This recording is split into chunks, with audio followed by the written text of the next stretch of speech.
Hello hi everyone. So today recipe వచ్చేసి carrot rice అండి. నేనైతే గ్యాస్ పైన ఒక బాండి పెట్టేసుకున్నాను. దాంట్లో వచ్చేసి 2 టేబుల్ స్పూన్ వరకు అయితే ఆయిల్ తీసేసుకొని బిర్యానీ లవంగాలు యాలక్కాయలు బిర్యానీ ఆకు అయితే యాడ్ చేస్తానండి. తర్వాత దీనిలో 2 పచ్చిమిరపకాయలు అదేవిధంగా కరివేపాకు యాడ్ చేసి ఫ్రై చేసుకోవాలండి. తర్వాత ఆనియన్స్ అయితే ఒక ఆనియన్ అయితే తీసేసుకున్నాను, దాన్ని అయితే ఫ్రై చేసుకోవాలి.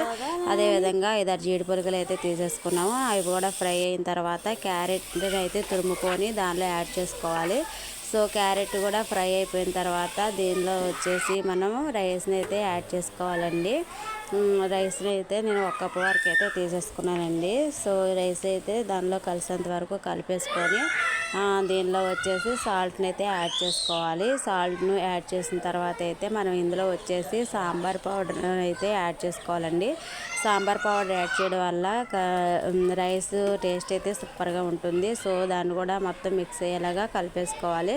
దీనిలో వచ్చేసి ఇప్పుడు పచ్చి కొబ్బరి అయితే నేను 1/2 కప్పు వరకు అయితే తీసేసుకున్నానండి కప్పు రైస్కి. దాన్ని కూడా దానిలో మిక్స్ చేసేసి కలిసేంత వరకు అయితే కలిపేసుకోవాలి.